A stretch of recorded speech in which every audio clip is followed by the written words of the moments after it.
Om Hamzah dapat informasi ini dari mana, Om?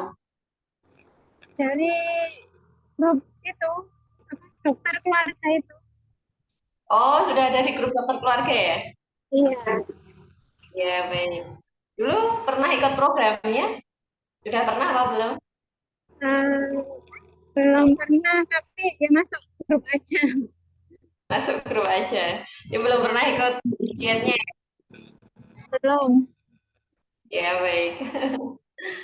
Ada apa, Om? Karena banyak ilmu sebenarnya. Jadi, program diet itu hanyalah salah satu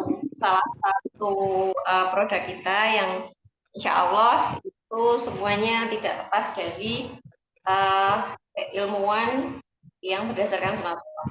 Artinya beberapa hal bisa kita apply di dalam kehidupan kita dari satu cabang ilmu tersebut bisa di-apply ke uh, semua sisi kehidupan kita. Nah, kemarin kita sudah sempat lanjut untuk program dietnya ya. Nah, diet itu kalau kita ngomong diet biasanya identiknya dengan apa namanya estetika. Tapi sebenarnya tidak hanya itu. Saat kita bicara tentang diet adalah bicara tentang uh, bagaimana cara makan yang baik yang sesuai dengan kebutuhan tubuh kita. Jadi tidak melulu uh, diet itu hanya untuk orang yang tidak indah dipandang dan supaya indah dipandang, tidak seperti itu. Tapi bagaimana kita menjadi sehat dengan diet tersebut dan juga insya Allah tujuannya untuk uh, ibadah. Nah, untuk program diet sebenarnya itu hanya salah satu saja, salah satu apa ya, salah satu ranting. Jadi bukan lagi cabang, tetapi hanya ranting dari keilmuan kita.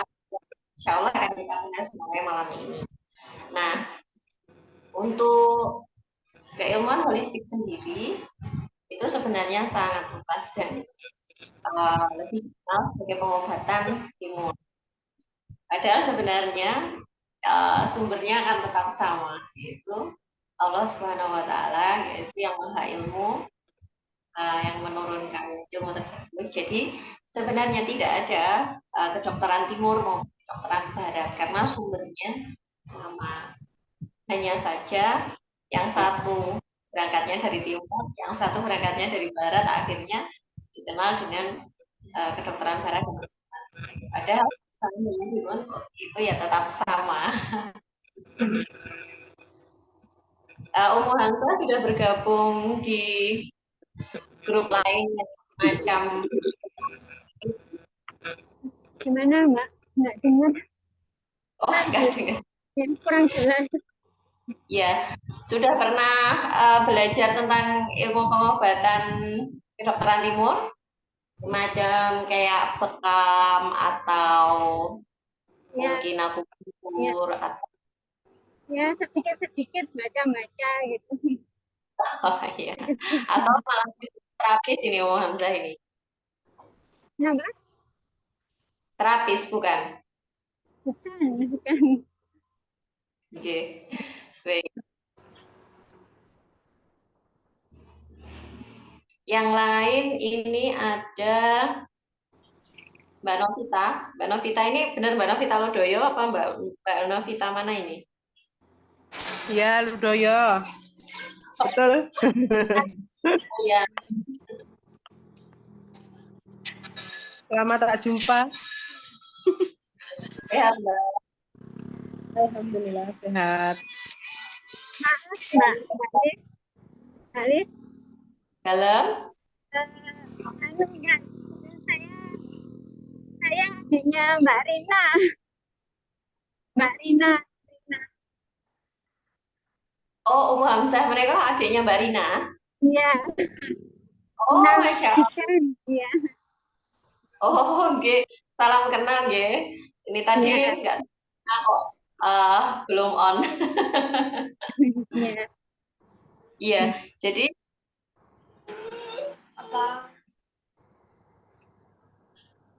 halo Mbak Novi. Ya,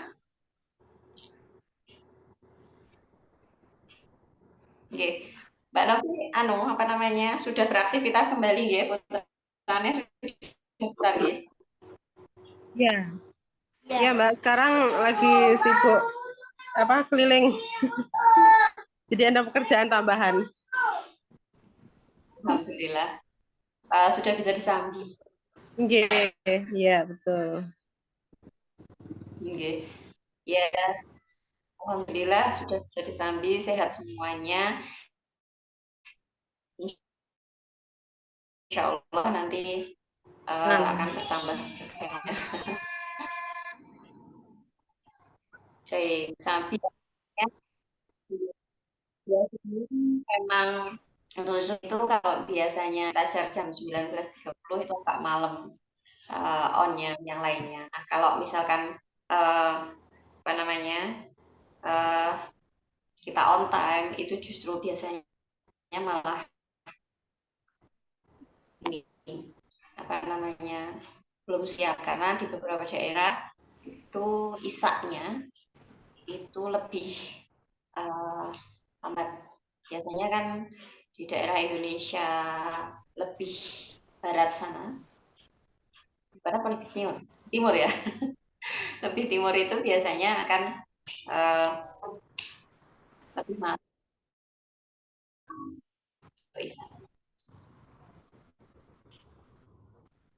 Masih ada 2 orang. Kalau Umu Hamzah ini adiknya Mbak Rina yang Ya, ya kadang sih belajar, tapi enggak. Ya, ya kadang ikut gitu. Misalnya kayak kemarin pernah ikut olah nafas perut itu pernah ikut. Enggak semuanya saya ikuti enggak. nggih, nggih.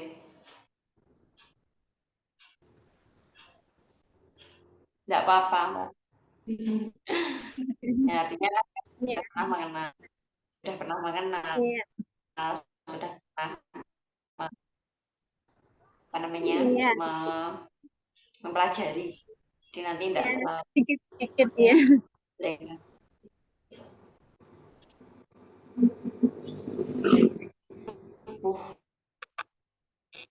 Atau pelajaran tentang manusia itu memang kompleks ya. Jadi kalau misalkan kita pembahasannya itu sesuai dengan pembahasan medis atau cara berpikirnya seperti di hari ini, kayaknya orang akan malas dan akan terlalu rumit. Gitu. Maka untuk yang di holistiknya nanti kita akan sederhanakan pemikiran dan juga pembahasan itu jauh lebih sederhana.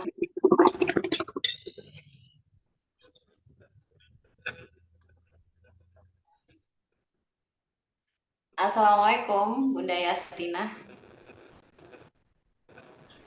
baru datang bergabung. Bunda Yastina, assalamualaikum.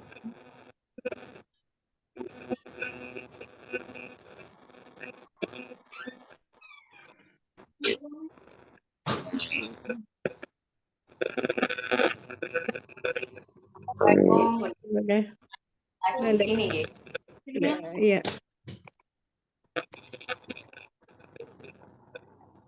Itu keluar lagi. Keluar masuk lempar.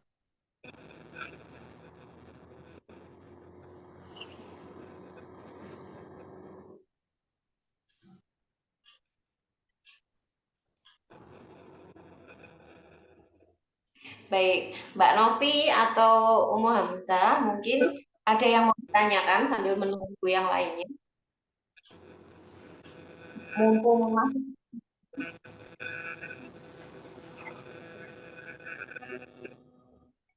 Belum aja. baik. Alis,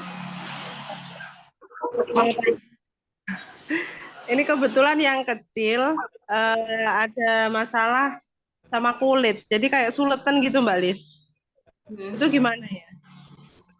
Cara vaksinnya. Soalnya dikasih salep dari bidan kemarin udah diperiksakan ke bidan, mulai kering dikit ke kutil lagi, mulai kering dikit ke kutil lagi, jadi malah nggak sembuh-sembuh, terus malah nambah-nambah gitu loh, samping-sampingnya gitu. Itu lagi.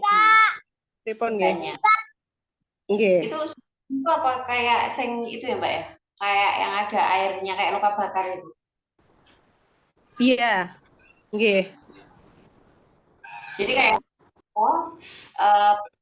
selaputnya itu kayak berisi air gitu ya. Iya, Mbak.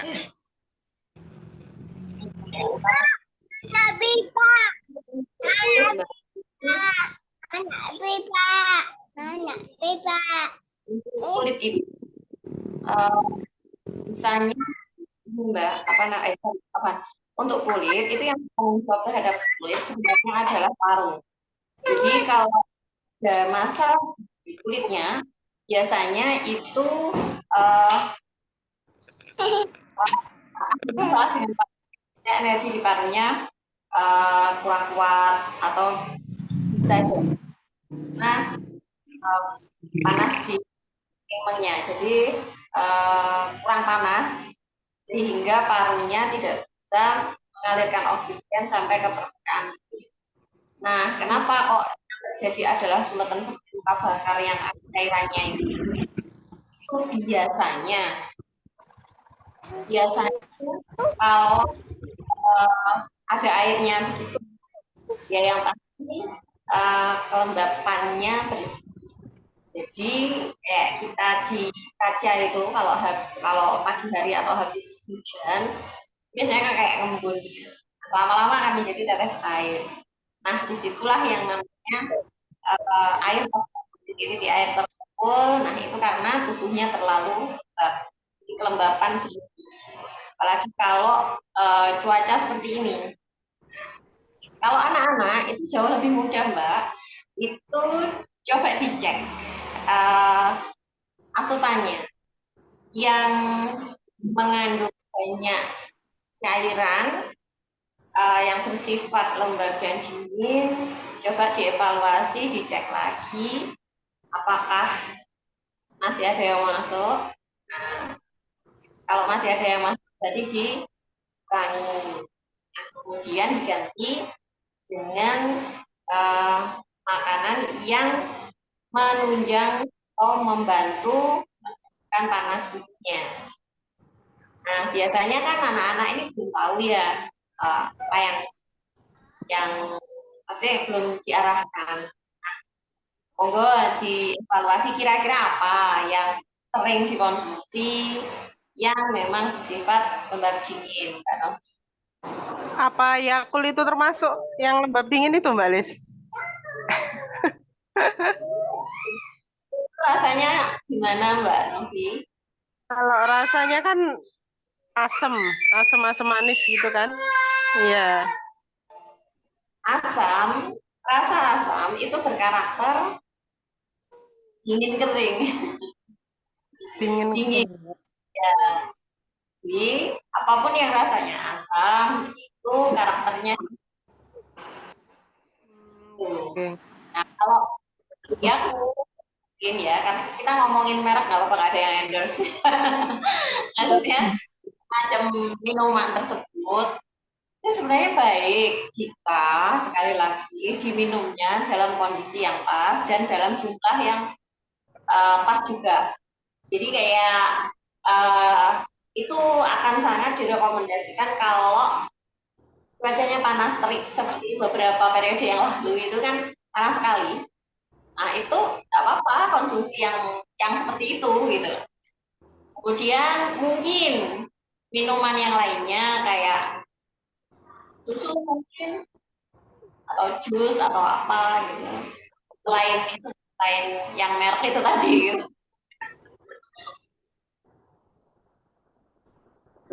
Ada lagi? Silahkan dievaluasi Mbak Novi, nggak apa-apa.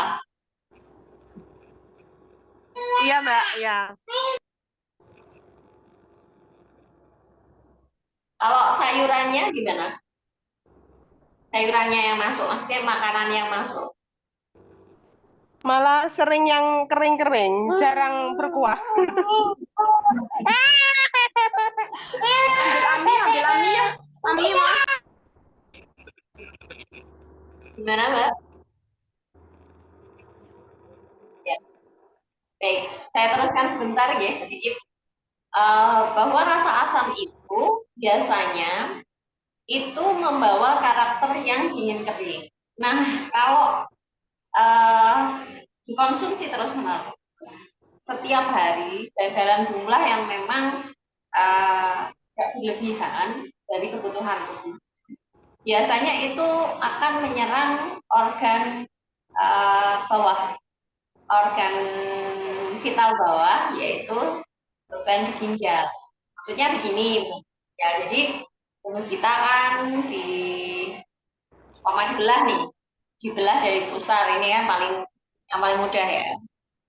Atas pusar berarti atas, organ atas, bawah pusar berarti organ bawah. Nah, organ atas atau tubuh kita yang atas ini yang bertanggung jawab, penanggung jawabnya itu adalah jantung. Sedangkan tubuh kita bagian bawah, pusat ke bawah, itu penanggung jawabnya adalah ginjal. Nah, sifat asam tadi, maksudnya sifat rasa asam, sifat rasa asam itu sifatnya dingin kering, menjadi beban penanggung jawab bagian organ bawah. Artinya apa? Berarti ini yang terbebani jika memang asam tadi masuk berlebihan dan juga terus-menerus adalah ginjalnya. Nah, kita ngomong ginjal ini jangan dibayangkan anaknya sakit ginjal, tidak seperti itu. Gitu. Jadi memang yang berat itu adalah artinya organ ginjalnya itu bekerja jauh lebih berat daripada tanpa atau kemasukan minuman tersebut tapi dalam jumlah yang tak dipahami ya. Artinya terus yang namanya kebebanan ya, kayak kita kebebanan gitu Bu, ya kan? Kalau misalkan kita kebebanan nih, mikir hutan dan itu kan beban. Nah, kalau beban itu terus full atau misalkan yang paling mudah kita gelas atau tumbler ini gitu kan. Ini sebenarnya ringan, tapi kalau misalnya kita buat beban dan terus dipegang selama 5 jam, enggak enggak? Sama, ginjal anak Mbak Novita tadi, meskipun itu awalnya ringan, tapi kalau terus menerus menjadi beban buat organ. Ini terus kemudian yang namanya pegel, yang namanya capek, itu ya pasti akan berkurang intensitasnya. Bisa jadi panasnya berkurang, bisa jadi karena kelelahan, jadi ya namanya lelah ya masih tidak optimal bekerja. Kemudian panas kurang membuat parunya tidak bisa menerima panas yang cukup sehingga darahnya mumpah, darahnya dari sana gitu kan. Tapi di parunya nggak kuat mau mensirkulasikan itu plus oksigen kan, darah plus oksigen. Itu sampai ke permukaan. Nggak bisa. Makanya kalau saran saya tetap harus dilihat lidahnya. Materinya cukup atau tidak. Terus kemudian dinginnya ini mempengaruhi organ yang lain atau tidak. Tapi kalau masih anak-anak, Mbak Novita, itu biasanya akan lebih mudah. Ya kalau sudah tahu seperti itu, ya dihentikan dulu.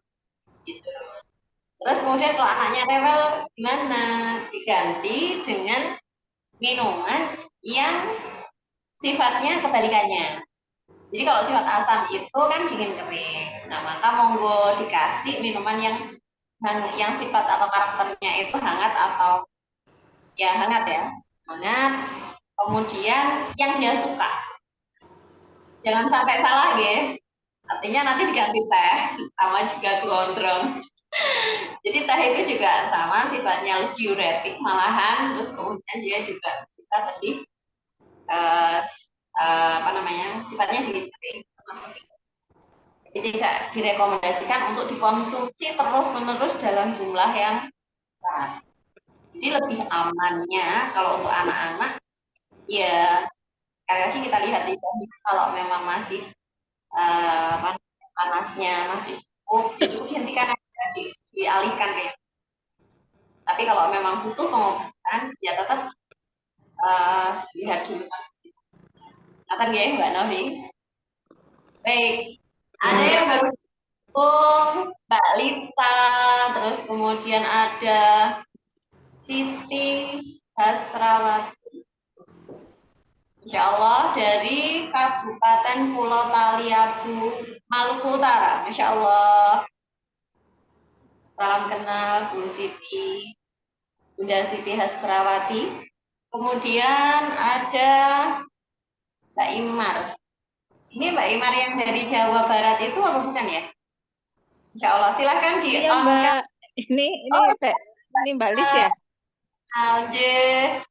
Ya, baru pertama ya, perkenalan lewat virtual, Masya Allah. Salam kenal Mbak Imar.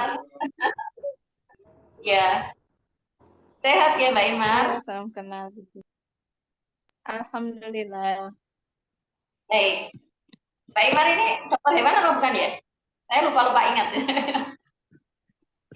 Kenapa? Mbak Imar dokter hewan bukan ya? Bukan, saya yang senam. Oh iya, Dari iya. senam. Temannya Mbak Rina kan? Yeah. Oh iya Mbak Rini. Ya, cuman saya lupa-lupa ingat gitu yang dokter yang mana gitu. Karena ada beberapa temannya Mbak Rina yang masuk. Tapi ya, itu namanya lupa-lupa ingat. Baik, salam kenal Mbak Imar. Ya, salam kenal. Saya off cam ya. Iya, iya, monggo-monggo. Kita belajar bersama. Baik, ada Bunda Siti Hasrawati. Boleh di-on-kan, Bun, apa namanya, mikrofonnya. Kita silahkan. Oh, yang baru bergabung ada Nenek. Tidak apa-apa, di-on-kan mikrofonnya. Belum kita mulai, insya Allah kita mulai pukul 8 sambil menunggu yang lainnya. Ya Mbak, Assalamualaikum warahmatullahi wabarakatuh. Ana Siti Hasrawati. Wabarakatuh, Bunda Siti. Dari Maluku Utara, ya? Iya, dari Maluku Utara. Masya Allah, Alhamdulillah. Salam kenal, Bunda. Iya, salam kenal. Alhamdulillah bisa bergabung sama Mbak. Baik. Informasi ini dari mana, Bunda? Saya masuk di grup apa ya? Grup Jadi, yang itu, Kang Najib itu? oh ya, dari Tafid ya? Iya, iya. Baik, ya. Alhamdulillah. Jadi insya Allah kita akan belajar bersama ya, Bun, di sini tentang pengobatan yang berbasic sunatullah. Insya Allah nanti kita belajar bersama ini. Alhamdulillah, semoga istiqamah. Sapa dulu Bunda Neneng. Assalamualaikum. Boleh di-on-kan mikrofonnya Bunda Neneng?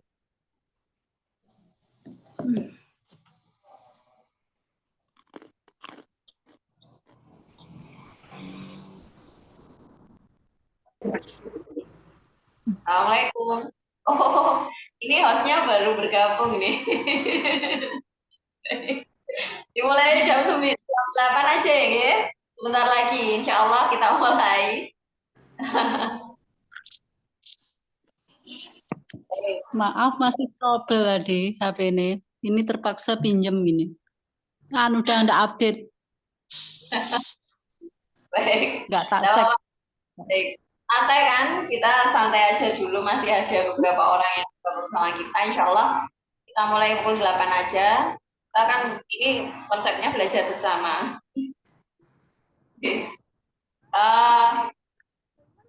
Oh, sudah jam 8 ya? Apa? Baik. Mbak Rira, Mikrofonnya dihidupkan. silakan.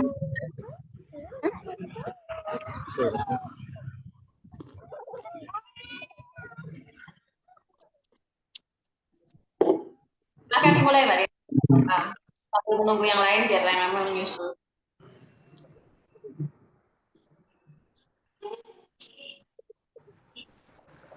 Bisa dimulai. Ya, silakan. Bisa berapa orang yang masuk?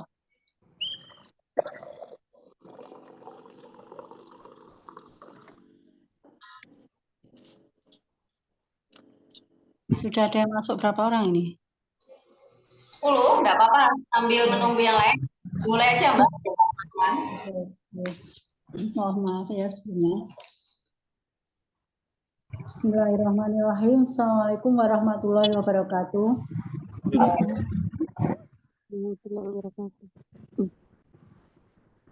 Alhamdulillahirrahmanirrahim. Salatu wassalamu ala asrofil anbiya'i wal mursalin wa ala alihi wa ashabihi ajmain amma ba'du.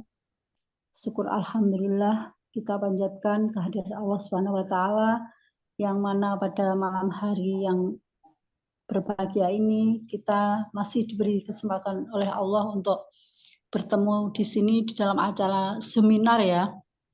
Di acara seminar bagaimana mendapatkan menjadi dokter sehat. Alhamdulillah, salawat serta salam semoga senantiasa tercurahkan kepada uswah kita Nabi besar Muhammad SAW, pada para sahabatnya, kaum kerabatnya, serta orang-orang yang tetap istiqomah dalam syariat Islam. Dan semoga kita di sini adalah bagian dari orang-orang yang istiqomah. Amin ya rabbal alamin. Bismillahirrahmanirrahim. Sebelumnya saya mohon maaf ya karena ada trouble dengan HP saya dan saya kebetulan tidak di rumah, jadi tidak ada laptop. Ini tadi HP juga minjem milik adik ya, karena sudah janji untuk ikut di Zoom ini ya. Alhamdulillah walaupun yang bergabung cuma masih 10 orang ya, nggak apa-apa kita mulai ya. Bagaimana ibu-ibu yang hadir di sini? Oh ini wajah-wajah lama juga ada wajah baru ini. Ada Umu Hamzah ini dari Malang ini kelihatannya. Dari mana di perjalanan? Oke, ya semoga fi amanillah ya, semoga perjalanannya lancar gitu ya. Ini ada Umu Hamzah, ada siapa ini ya? Yang ini Teh Imar ya, Teh Imar dari Bandung ya. Teh Imar ada ini. Nah, terus kemudian Iya, enggak tahu ya. Maaf, oke. Gimana Teh kabarnya Teh? Alhamdulillah. Baik. Alhamdulillah. Ya, alhamdulillah kita walaupun masih di dunia maya bisa bersilaturahim lagi ya Teh ya. Iya.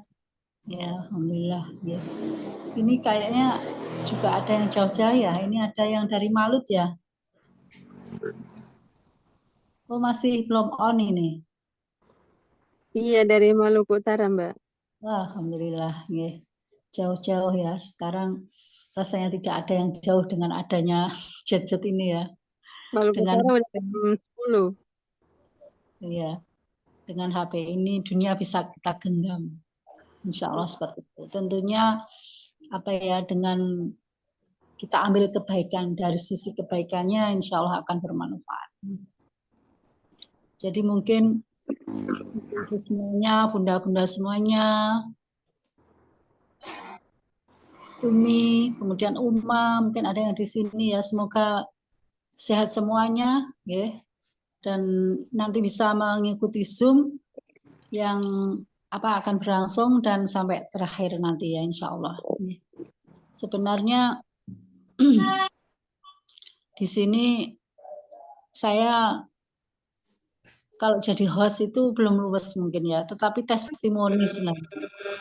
Saya testimoni dulu bagaimana apa latar belakang kita untuk bisa mengikuti Zoom ini, mungkin apa benar ada manfaatnya nggak sih aku ikuti Zoom ini? Tentunya insya Allah akan ada manfaatnya. Apalagi gratis. Alhamdulillah ya, semoga menjadi amal jariah buat Ummu Maulid ya, buat Bunda Lilis. Semoga dengan ilmunya ini akan menambah jariah kita untuk memperberat amal timbangnya di akhirat nanti. Bunda-bunda harus yakin ya bahwa Zoom yang akan kita lakukan nanti itu insya Allah sangat bermanfaat. Saya sudah menjalankan testimoninya, walaupun mungkin sebenarnya apa yang saya alami itu ketika saya belum kenal sama Bunda Lilis. Jadi ternyata saya sudah mengikuti apa yang diterapkan oleh ilmu yang dikuasai oleh Bunda Lilis. Ternyata saya sudah menerapkan sejak dulu, tetapi saya tidak sadar bahwa itu ternyata ilmu holistik yang sangat luar biasa sekali. Mungkin di sini saya akan cerita saja ya tentang perjalanan hidup saya, khususnya perjalanan di yang kesehatan saya. Kebetulan saya adalah seorang praktisi kesehatan barat, ya, kesehatan modern, ya. Terus saya seorang bidan ya di puskesmas gitu ya. Tetapi saya karena kondisi saya sakit ya, qadarullah Allah itu mempertemukan saya dengan ilmu holistik ini. Ilmu ini menurut saya sangat luar biasa sekali. Dan sebenarnya ilmunya sangat simpel dan bisa dipraktekkan kalau mau. Tetapi kalau tidak mau lain lagi. Karena memang ilmunya itu istilahnya kadang berseberangan dengan ilmu kesehatan secara modern yang sudah selama ini kita anut gitu ya. Oh ya maaf, saya nggak perlu lama-lama ya. Tentang ilmunya nanti akan dikupas tuntas oleh Bunda Lilis ya. Saya tadi bilang di depan bahwa saya mau testimoni aja dulu. Biar nanti jenengan itu mau ikut yakin bahwa ilmu ini akan bermanfaat buat saya gitu ya. Jadi awalnya ya mungkin sekitar tahun 2014 itu saya sakit gitu ya. Sakitnya itu ngeri gitu ya. Sakitnya itu setiap apa yang saya makan itu adalah keluar. Akhirnya saya periksa ke dokter-dokter di tingkat kabupaten di mana saya berada. Akhirnya qadarullah Allah juga belum memberikan kesembuhan kepada saya. Akhirnya saya juga sampai ke rumah sakit tipe A waktu itu ya di luar kota gitu. Itu juga seperti itu, belum mendapatkan hasil. Tapi alhamdulillah ya karena saya punya suami yang luar biasa ya, yang bisa mensupport saya ketika saya sakit itu. Suami saya yakin bahwa ini akan ada obatnya, tapi entah Allah belum menemukan saya seperti ini. Qadarullah ya, kita tetap berusaha dan berdoa biar Allah menemukan obat dari sakit yang saya derita. Jadi saya sampai dituduh kena HIV/AIDS gitu ya. Karena setiap yang saya makan itu keluar gitu ya, diare gitu. Tetapi ternyata setelah melakukan pemeriksaan, ternyata saya tidak kena HIV.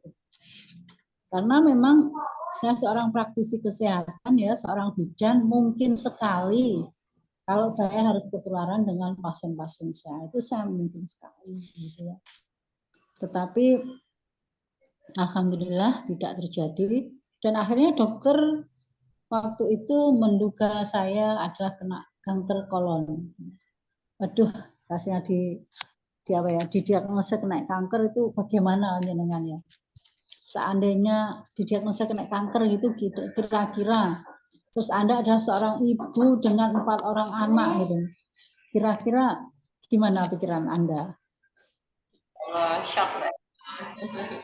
Benar itu ya, sangat shock itu ya terjadi. Ya, alhamdulillah saya dipertemukan dengan praktisi pengobatan holistik ya. kemudian alhamdulillah istilahnya singkat cerita itu saya bisa sembuh, alhamdulillah ya. Tetapi mungkin ya karena memang saya sudah bilang di depan, karena sebenarnya ilmu ini tuh kalau sudah kepegang ilmunya itu sangat simpel sekali. Artinya ketika kita bisa menyeimbangkan antara tubuh kita, apa istilahnya antara panas dingin dengan tubuh kita, yin yang gitu ya Bunda ya. Tapi saya itu malah nggak begitu memperdalam ya tentang yin yang itu ya. Itu kita akan sehat dengan hal seperti itu. Kalau menurut kesehatan barat itu asam basa gitu ya. Tetapi kelihatannya dari ilmunya itu bertentangan nanti. Nah ini yang akan membuat image kita itu sulit untuk menerima ilmu ini. Nah, nanti tantangan buat bunda-bunda semuanya, kalau sudah paham apa benar ya mau melaksanakan ilmu ini. Tapi alhamdulillah sudah testimoni luar biasa. Dengan jenengan tahu ilmu, jenengan akan lebih mudah, lebih murah. Sing jelas lebih murah. Kemudian lebih mudah mengeterapkannya, ya. Kemudian insya Allah kalau lebih murah ya, jadi budget yang kita keluarkan untuk kesehatan itu jauh lebih murah. Ya alhamdulillah ya, dengan adanya BPJS ini belum banyak saya mengambil dana dari BPJS ya, walaupun saya peserta BPJS ya insya Allah bisa dipergunakan oleh orang lain ya. Tetapi begitu sehat mungkin saya khilaf ya, saya lupa ya. Karena sebenarnya manusia itu memang ketika Allah memberikan nikmat itu seharusnya bersyukur, dan ketika mendapatkan musibah seharusnya dia itu bersabar ya. Tetapi karena Allah itu mengembalikan nikmat lagi kepada saya, ya, saya lupa gitu. Akhirnya belum lama ini saya juga sakit lagi, dan sakitnya itu ke dokter spesialis pun saya kodarullah juga belum sembuh gitu ya. Ya itu akhirnya kalau kemarin itu saya diare, yang kemarin itu baru sakit lagi, saya itu pipis terus alias BAK terus itu ya, nggak bisa ditahan itu. Dan penyebabnya adalah sebenarnya psikosomatis itu saya akui. Nah ini akhirnya di kesehatan nanti akan dibahas dari 3 faktor tadi. Ya. Jadi insya Allah nanti Bunda Lis juga akan mengupas ya penyebab-penyebab dari kesehatan itu tidak hanya tadi makanan saja, tetapi dari yang lain. Alhamdulillah, qadarullah, alhamdulillah sekarang saya sudah mulai membaik. Ya.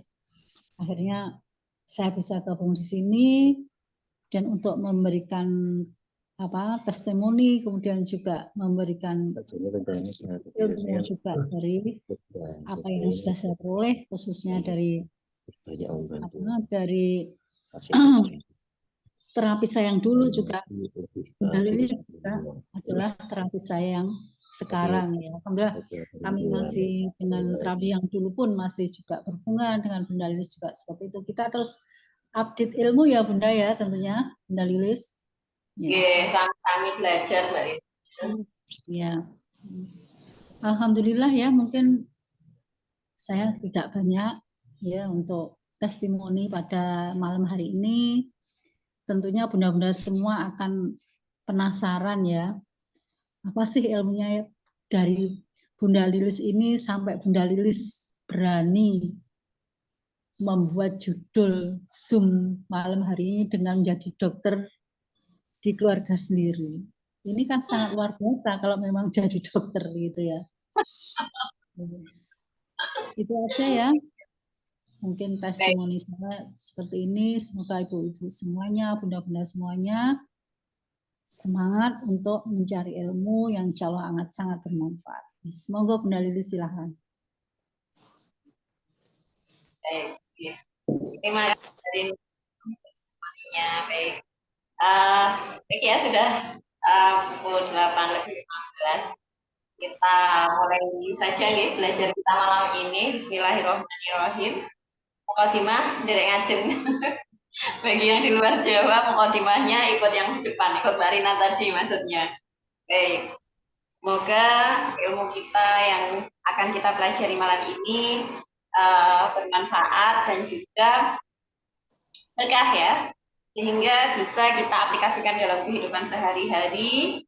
Monggo kita buka dengan bacaan umul kitab, umul Fatihah.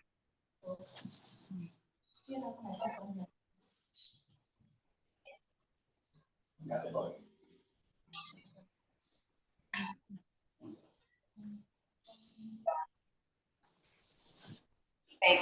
Bismillahirrahmanirrahim. Rabbi shrahli sadri wa yassir li amri wahlul 'uqdatam min lisani yafqahu. Baik.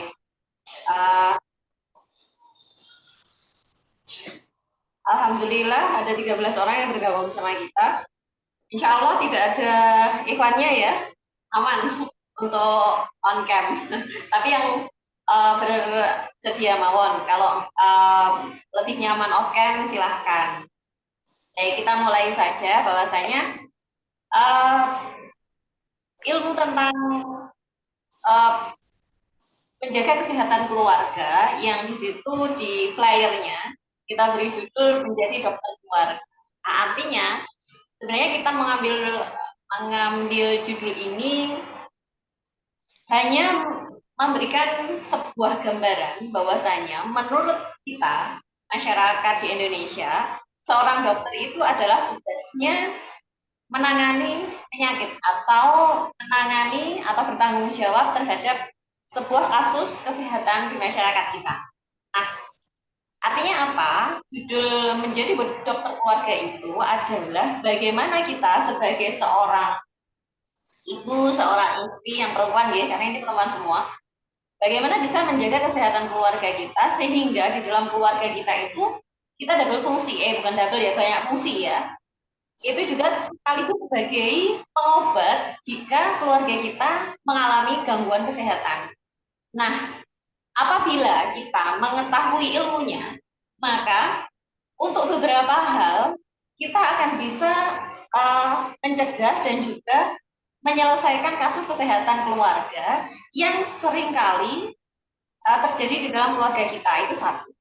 Yang kedua, karena kita para Menteri Keuangan keluarga ya, yang pasti akan menghemat budget keluarga untuk pengeluaran pengobatan ke para medis. Kemudian yang selanjutnya, hari ini terutama pada pergantian musim atau pancaroba, biasanya rumah sakit full, Bu. Kadang-kadang kita masuk rumah sakit itu ditolak juga untuk beberapa rumah sakit yang memang sangat full di sana. Nah, hari ini para medis akan sangat kewalahan sehingga non sewu sekali. Nah, kalau kita bisa lihat teman-teman kita yang non sewu perawat ataupun dokter itu sampai benar-benar kewalahan. Hingga kadang-kadang untuk yang beliau sedang shift itu benar-benar yang kerjanya luar biasa gitu. Capek pasti, tidak ada jam istirahat dan seterusnya. Maka insya Allah jika kita memiliki pengetahuan ilmu tentang bagaimana menjaga kesehatan yang basic saja, yang dasar saja, insya Allah kita akan membantu banyak nih ada para medis agar tidak kewalahan. Artinya apa? Kita bukan berarti tidak butuh rumah sakit, kita bukan berarti tidak butuh para medis gitu. Tetapi untuk kasus-kasus ringan, untuk kasus-kasus yang bisa kita tangani di rumah, insya Allah tidak perlu dibawa ke rumah sakit. Itu tujuan kita. Selain nantinya kesehatan dan keselamatan keluarga tetap kita prioritaskan, tetapi kita akan jauh lebih bermanfaat, kita akan jauh lebih menghemat gitu ya anggaran keluarga untuk berobat gitu ya. Meskipun tadi ada beberapa yang sudah tercover BPJS gitu ya, kita tidak mengurangi kemanfaatan dan kebahagiaan kita saat melihat keluarga kita sehat dan bahagia. Jadi itu untuk terkait judulnya. Nah, perlu diketahui ibu semua, ibu yang dirahmati Allah, bahwasanya kita akan adakan Zoominar setiap Sabtu malam berdasarkan voting ya kemarin di grup. Mohon maaf yang memilih hari Ahad karena banyakkan hari Sabtu ternyata yang minat. Jadi kita adakan hari Sabtu. Nah, insya Allah setiap Sabtu jika tidak ada halangan, saya tidak ada unsur, insya Allah kita akan berjumpa secara virtual lewat Zoominar semacam ini. Temanya nanti akan berganti-ganti.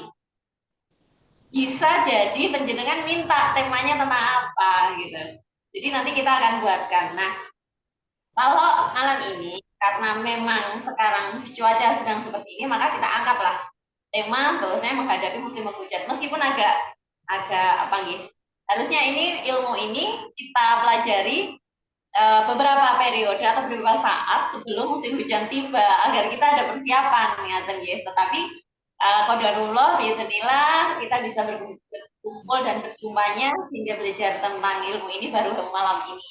Tidak apa-apa ya. Jadi lebih baik terlambat daripada tidak sama sekali. Oke. Baik, ibu-ibu yang dirahmati Allah, perlu saya perkenalkan, ada yang belum kenal nih. Baik, yang belum kenal aja, yang sudah kenal silahkan nanti semakin dekat, semoga semakin dekat ya silaturahmi ini. Baik, saya Lilis Umu Maulid, saya seorang istri dan juga seorang ibu dari 5 orang anak yang pastinya sama saja dengan panjenengan semua bahwasanya rutinitas keluarga itu akan memforsir lebih dari 60% waktu kita. Hanya saja untuk masalah kesehatan holistik, jika kita mempelajari ilmu ini, kenapa dibilang holistik? Kenapa disebut holistik? Karena ini menyeluruh. Jadi, seluruh aspek kehidupan kita, itu kita kembalikan lagi kepada fitrah. Bagaimana tubuh kita itu diciptakan, bagaimana Allah itu menciptakan kita sebagai manusia, yaitu makhluk Allah yang paling tinggi derajatnya. Dan saya sekali, jadi kita sebagai manusia itu sudah dinaskan bahwa kita itu adalah derajat tertinggi di antara makhluk yang lainnya. Dan alam semesta ini diciptakan, bumi ini diciptakan untuk fasilitas kita hidup. Makanya kenapa bahwasanya di dalam bumi ini sebenarnya apapun yang disediakan Allah di dalam bumi ini itu adalah untuk memfasilitasi keberadaan kita manusia, yaitu makhluk Allah yang paling tinggi derajatnya. Jadi kayak kita waktu non sewu sekali mungkin bagi ibu-ibu yang punya usaha gitu kan, ada karyawan yang ahli di sana, maka pasti akan ada fasilitas yang kita sediakan di sana. Atau mungkin ibu-ibu ibu-ibu punya suami yang mungkin jabatannya agak tinggi gitu kan, pasti akan dapat fasilitas dari perusahaannya. Nah, seperti itu pula lah kita di mata Allah. Allah sangat mencintai kita karena kita itu disediakan gitu loh. Bumi beserta isinya untuk apa? Sebenarnya itu semua untuk bermanfaat dan kebutuhan kita. Nah, tinggal bagaimana kita caranya untuk memanfaatkan ini dengan bijak. Maka itulah perlunya keilmuan, gitu ya. Baik, sebelumnya akan kita samakan dulu frekuensinya. Karena ada yang baru bergabung malam ini dan ada yang sudah memberikan testimoni, sudah pernah. Baik, sebenarnya untuk ilmu pengobatan holistik ini sama saja dengan ilmu pengobatan barat, tetapi beberapa hal itu seolah-olah bertentangan, padahal tidak. Jadi nanti akan kita bahas apa saja yang contohnya, beberapa contoh dan seterusnya. Tapi sebenarnya itu benar, hanya saja ada beberapa hal yang membuat itu tidak berlaku lagi.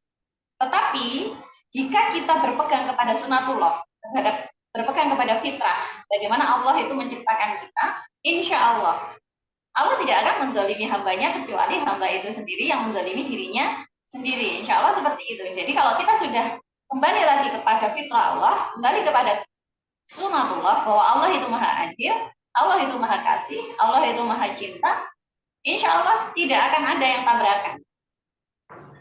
Kalau misalkan suatu saat kita menemukan sesuatu yang tabrakan, maka yang keliru bukan sunatullahnya, berarti itu belum sesuai sunatullah gitu. Cirinya mudah Bu ya, kayak gitu. Jadi contoh, manusia laki-laki secara fitrah sunatullahnya diciptakan tertarik kepada manusia wanita. Ya. Maka jika ada laki-laki yang tidak tertarik kepada manusia perempuan, ini pasti ada yang salah gitu. Karena apa? Sunatullahnya seperti itu. Jadi seandainya laki-laki tertarik kepada laki-laki yang itu menyalahi sunatullah, maka akibatnya luar biasa. Artinya apa? Generasi akan hilang. Kemudian ada lagi ini beberapa pasangan. Kalau Ina tadi hentikannya itu yin dan yang. Saya kurang suka menyebut itu, meskipun sebenarnya sama pembahasannya aja yang berbeda. Karena saya lebih suka membahasakannya secara sederhana. Baik, saya ulangi lagi ya. Jadi keilmuan secara holistik ini akan kita sampaikan dengan pembahasan yang jauh lebih sederhana, biar mudah dimengerti, dan juga pelogikaan yang jauh lebih sederhana, agar tidak terkesan rumit. Artinya apa? Jika yang sebelah sana itu kenapa? Kalau bisa dipersulit kok dipermudah, nah kita enggak. Ya. Jadi kalau bisa dipermudah dan bisa kita sederhanakan, nggak perlulah dibuat rumit-rumit. Ya. Baik, kita kembali lagi ke ilmu holistik. Bahwasanya sunatullah, sekali lagi, manusia diciptakan itu terdiri dari ruh dan jasad. Ruh dari langit dan akan kembali. Nah, sedangkan jasad berasal dari tanah dan akan kembali ke tanah. Nah, itu kuncinya. Dalam hal ini, ilmu holistik, kesehatan holistik ini, malam ini kita bicara tentang jasad ya. Kita nggak bicara tentang ruh. Nanti kalau misalkan ada yang bermasalah dengan ruhnya, ke sebelah ke Ustadz aja ya. Jadi nanti konsulnya ke Ustadz. Nah, pembahasan kita di keilmuan kesehatan ini kita batasi seputar pembahasan tentang jasad. Nah, baik, kita bahwa jasad ini senyawa bentuknya itu adalah berasal dari tanah.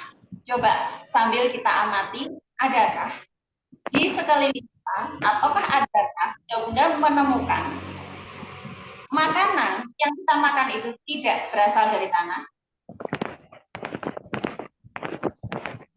Mungkin. Jadi semua makanan kita itu berasal dari apapun. Itu berasal dari hanya saja di situ perlu kita pelajari tentang sunatullah yang memang sudah ditetapkan oleh Allah untuk kita lalui.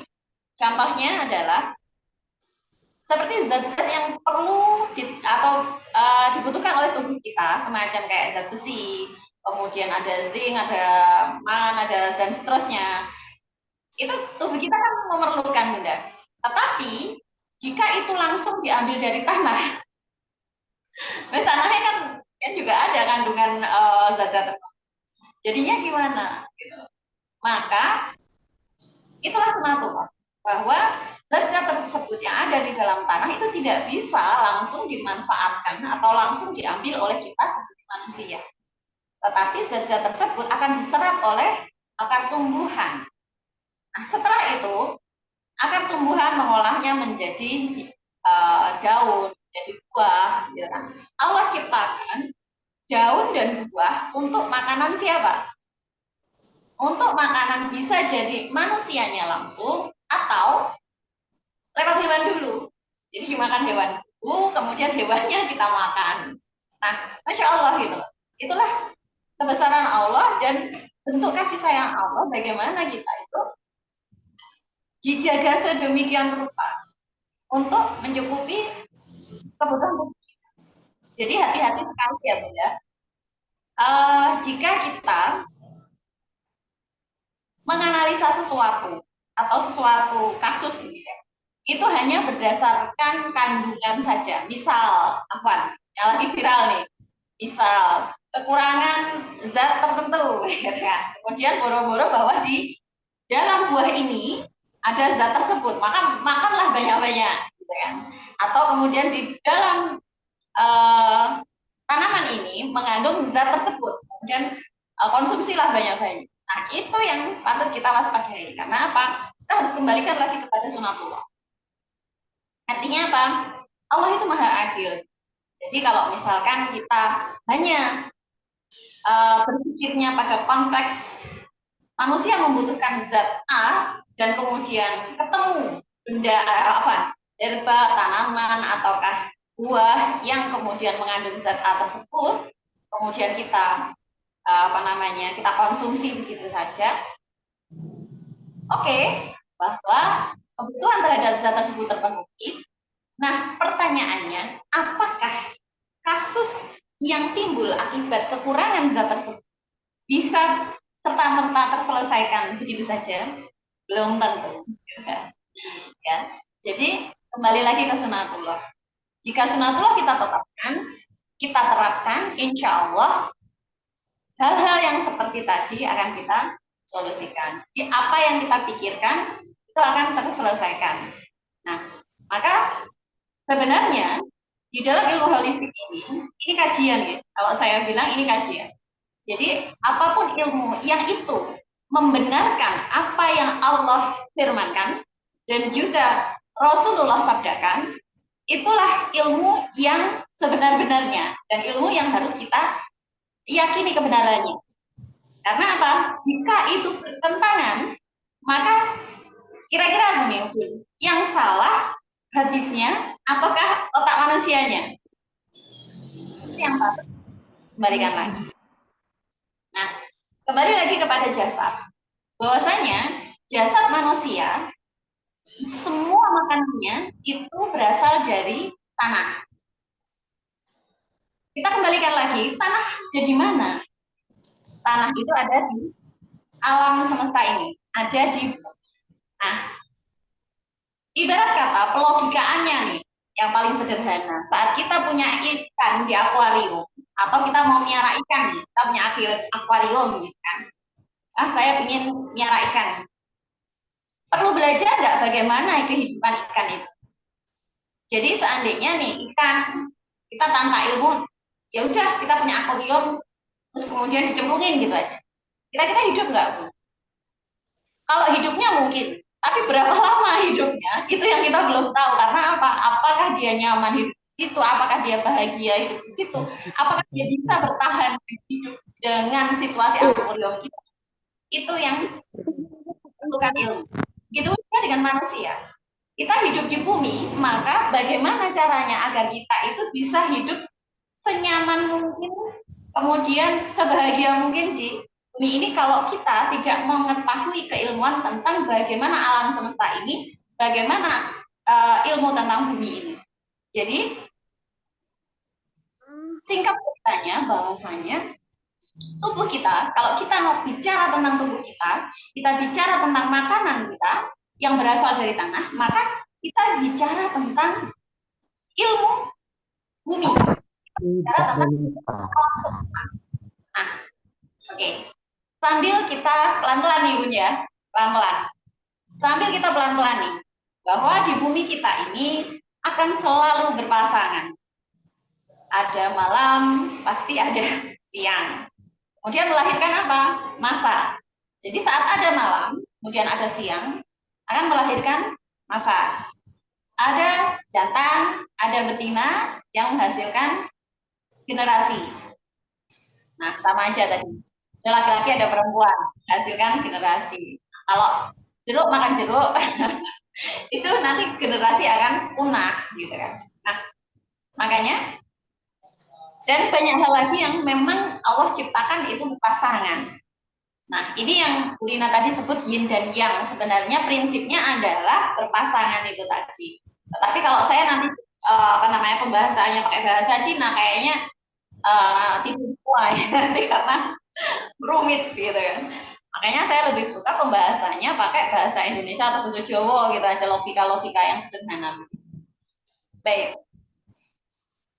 Bahwa di bumi ini semuanya berpasangan. Ada basah, ada kering. Ada panas, ada dingin. Ya kan? Basah tadi bisa berarti basah atau lembab ya. Jadi biar kita menyatu dulu nih bahasanya. Nah, oh ya, ngomong-ngomong tentang pembahasan, karena mungkin ada yang baru bergabung ya. Selamat datang yang baru bergabung. Silahkan ngikutin aja ya. Nanti kalau ada yang kurang jelas bisa ditanyakan di belakang. Nah, ngomong-ngomong tentang itu tadi tentang pasangan, hukum berpasangan, bahwasanya tentang pembahasan ya. Jadi kalau misalkan saya menyebut hukum sesuatu, sebenarnya di dunia medis barat dan modern pun ada, hanya saja bahasanya yang berbeda. Kalau saya bilang nanti sirkulasi darah, nah ini mungkin bukan sama. Tapi kalau mungkin saya sebut sesuatu yang mungkin lebih sederhana, itu adalah upaya saya untuk menyederhanakan pembahasan. Jadi kalau di sini ada yang berasal dari medis barat, mungkin di dalam keilmuan penjenengan namanya beda, yang agak sulit, yang agak rumit gitu kan. Silahkan saja, tidak apa-apa. Ibarat kata, saat kita menyebut pisang, penjenengan,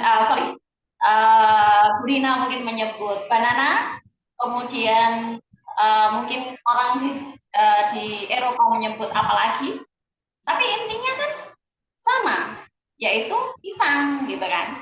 Nah, ini biar lebih mudah karena kita itu lebih familiar dengan nama gedang. Gak apa-apa dong, saya bilang gedang gitu loh. Jadi ini tentang pembahasan. Maka di sini saya memakai pembahasan yang jauh lebih sederhana agar mudah dimengerti. Karena kita kan emak-emak itu maunya gitu. Ya, jadi kembali lagi ke sana tentang pembahasan. Saya mohon maaf sekali dengan pelogikaan sederhana agar kita bisa nyampainya cepat. Nah, sekali lagi bahwasanya kembali lagi kepada tema utama kita yaitu musim penghujan. Di negara kita yang sangat tercinta ini ada dua musim saja, yaitu musim penghujan dan musim kemarau. Kita sudah lewati kemarin musim kemarau dan alhamdulillah hari ini kita sudah masuk pada musim penghujan. Nah, bagaimana kita menghadapinya? Sekali lagi kita kembalikan lagi bahwasanya Allah menciptakan segala sesuatu di bumi ini selalu berpasang-pasangan. Nah, jika cuaca sedang hujan, otomatis yang ada dalam pikiran kita itu adalah apa, Bun? Banyak air, basah ya, basah, kemudian becek gitu kan, sampai beberapa tempat itu dingin ya, dingin, terus kemudian di tempat lagi mungkin gitu kan, apa ya, kalau bahasa Jawanya itu jembrek gitu, becek ya, becek, kemudian apa namanya, cucian nggak kering gitu kan, Allah. Itu adalah bayangan kita tentang musim hujan di negara tercinta ini, di negara tropis ini. Nah, bagaimana terkait dengan kesehatan kita? Baik, sekali lagi manusia itu diciptakan Allah makanannya dari tanah. Maka kita lihat lagi hukum bumi yang terkait dengan cuaca penghujan. Nah, bisa kita amati pelan-pelan saja ya, Bu, biar logikaannya apa namanya, sesederhana mungkin. Saya mencoba mengamati ini dari alam. Saat ya, cuaca jauh lebih dingin. Kemudian di pagi hari biasanya embun lebih banyak. Dan kita itu, insya Allah, diciptakan oleh Allah, tubuh kita ini otomatis, Bu. Artinya apa? Saat kita cuaca di luar itu kelembapannya meningkat. Jadi kelembapan itu basahnya, kebasahannya meningkat akibat air hujan, tubuh kita pun juga akan menyerapnya. Jadi kalau tubuh kita menyerap kelembapan dari luar itu sudah cukup, maka refleks atau fitrah tubuh kita itu akan menolak sebenarnya, guys, akan menolak untuk memasukkan sesuatu yang bersifat basah juga. Tetapi karena ada nafsu di dalam tubuh ini, ada nafsu yang diingat biasanya enaknya, yang diingat biasanya nikmatnya, gitu kan? Kemudian mengingkari fitrah itu. Nah, inilah yang menjadi akar penyebab gangguan kesehatan di masa. Nah, akan kami perkenalkan segala sesuatu yang ada di bumi ini, termasuk di kita, hukum basah atau lembab dan kering, panas dan dingin. Itu berlaku untuk semuanya, karena itu sunatullah. Jadi itu akan berlaku panas, dingin, kering, lembab atau basah tadi. Berlaku untuk apa saja? Berlaku untuk makanan, berlaku untuk tubuh, berlaku untuk kondisi cuaca, berlaku untuk dan seterusnya. Itu berlaku untuk semuanya. Nah, artinya jika cuacanya basah, maka bagaimana tubuh kita menyikapi itu yang benar? Nah, fitrah yang Allah ciptakan pada saat ada hujan, itu gimana, Bu? Kalau dari Pak hujan, hujan, gitu. Kita lari, kita berteduh. Nah, dan itu bukan hanya manusia saja, fitrah yang diberikan Allah kepada makhluknya dan bisa bergerak, dia akan mencari tempat berteduh. Itu fitrah. Maka sebenarnya upaya lari, upaya berteduh itu upaya untuk menghindari basah atau berlebihannya cairan yang akan mengenai tubuhnya. Nah, itu adalah refleks yang secara fitrah. Nah, jika tubuh yang seluler ini, tubuh yang fana ini, kita dikaruniai kodrat atau fitrah untuk melindungi dari air yang berlebihan, ya kan? Nah, pertanyaannya, di dalam tubuh kita ini ada organ nih, dalam ini kan? Dalam ada organ yang otomatis bergerak sendiri dan organ yang harus kita gerakkan. Nah, organ yang harus kita gerakkan itu seperti tangan dan kaki ya, organ bergerak, kepala dan seterusnya. Ini kalau tidak menerima perintah dari kita, dia tidak akan bergerak. Berbeda dengan organ-organ dalam yang memang secara otomatis Allah ciptakan itu bergerak tanpa harus disuruh. Jadi, Masya Allah itulah Allah ciptakan yang luar biasa di dalam tubuh kita, organ yang kita nggak harus perintah dulu gitu loh. Jadi kita nggak harus perintah dulu untuk gerakin, misal nih kita ketiduran, lupa nggak gerakin jantung gitu kan, gimana nih gitu kan. Jadi seperti jantung, paru dan seterusnya itu akan bergerak sendiri. Allah ciptakan mereka untuk bergerak dengan seizin Allah, bergerak sendiri tanpa harus kita perintah dan di luar kesadaran kita sekalipun. Nah, artinya organ kita pun juga sama, Bu. Jika musim penghujan tiba, jika banyak air, organ kita itu sebenarnya secara fitrah akan menolak, akan akan melindungi diri, mekanisme dan seterusnya itu akan melindungi dari kelebihan cairan. Maka biasanya ada sinyal-sinyal yang kita sebenarnya itu belum paham bahwasanya tubuh kita itu menolak itu. Contoh misalkan hujan dingin gitu kan, hujan sudah basah mereci gitu kan, sudah sehari semalam mereci gitu. Terus udaranya dingin, suhunya dingin gitu kan, maunya gimana? Maunya tidur melungker ya teman.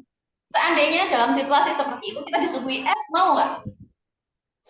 Pasti milih teh hangat gitu kan, pasti milih jahe hangat gitu kan. Sebenarnya itulah fitrah tubuh kita. Maka sebenarnya kalau kita mengembangkan atau melatih kita kembali lagi fitrah yang diberikan Allah, insya Allah kesehatan itu akan tetap terjaga.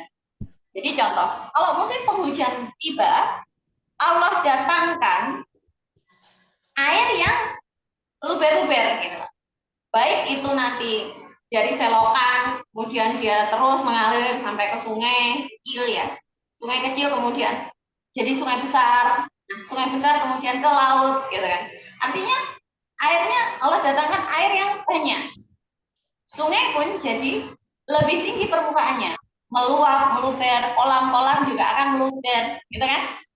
Apa yang terjadi? Apa maksud Allah menciptakan banyaknya air yang berlimpahan ini dan banyak yang meluber? Ikannya juga ikut naik, Bunda. Gitu loh. Ikan di kolam, ikan di sungai, ikan di laut, ikut keluar. Itulah Allah.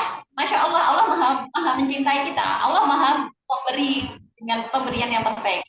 Jadi saking cintanya sama kita, Allah datangkan ikan itu begitu mudahnya kita ambil untuk kita konsumsi, gitu loh. Jadi kalau musim penghujan tiba, jadi bisa titeni, kita ibu-ibu ini ya, jadi titeni di pasar itu.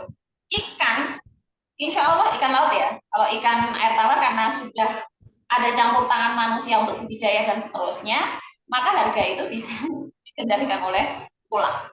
Tetapi kalau ikan laut, itu kita nggak bisa. Jadi ikan laut itu biasanya akan jauh lebih murah pada saat musim hujan. Karena apa? Ikan-ikan yang di dalam air laut yang agak dalam itu kan tidak terkena sinar matahari langsung.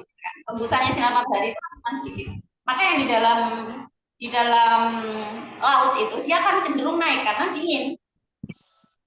Nah, kalau dia naik lebih mudah untuk mengambilnya, nelayan-nelayan kita akan lebih mudah untuk mengambilnya.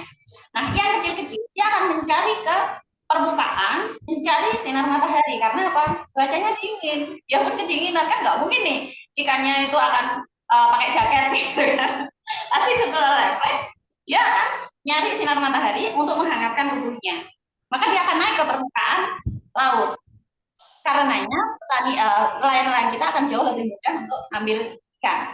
Makanya apa hikmahnya? Allah mudahkan para nelayan untuk menangkap ikan, ya kan? Kemudian karena barangnya berlebih, berlimpah, harganya turun. Nah, hikmahnya apa? Kita yang belanja di dapur, yang ngatur kebutuhan dapur itu akan lebih mudah mendapatkan konsumsi protein hewani yang sifatnya itu lebih hangat. Untuk apa? Untuk menghangatkan tubuh kita. Gitu. Itu satu. Jadi bisa kita amati. Maka makanlah itu, Bun. Ambillah lauk itu, Bun. Gitu lah. Untuk kesehatan keluarga kita. Kebutuhan protein di dalam kita kalau musim hujan itu jauh lebih banyak. Karena protein hewani biasanya bersifat lebih hangat. Meskipun ada beberapa protein hewani yang sifatnya juga dingin ya. Tetapi saat hujan maka kita perbanyak protein hewani. Satu. Nah, ini bagi yang terjangkau oleh ikan. Nah, bagaimana Allah yang Maha Adil mencukupi kebutuhan makhluknya yang jauh dari jangkauan penangkapan ikan. Atau misalnya, Afwan ya, yang secara ekonomi itu kurang nggak mampu beli ikan, meskipun sudah murah gitu kan. Atau misalkan yang di pegunungan. Yang di pegunungan akan jauh ya dari pantai. Maka ikannya ya tetap mahal buat mereka. Bagaimana Allah yang Maha Adil, yang Maha Kasih mencukupi kebutuhan protein makhluknya yang paling dia sayang di daerah pegunungan. Maka Allah datangkan, non jauh sekali ya, mungkin ibu ada yang dari desa. Iya, di musim penghujan.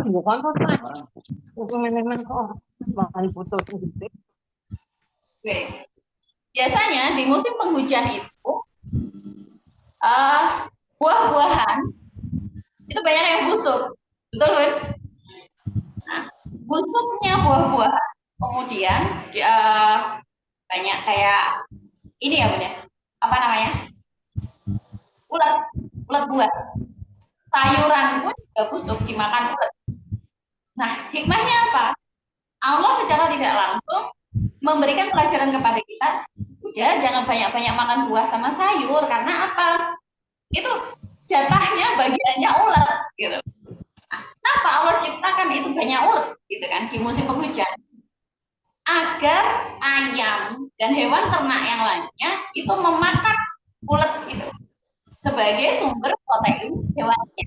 Nah, kalau kemudian ayam atau hewan piaraan kita yang makan ulat tadi kemudian dia menjadi semakin gemuk, perintah Allah itu untuk apa? Kita makan hewan ternak kita, mau kambing gitu atau mau sapi, biasanya musim penghujan itu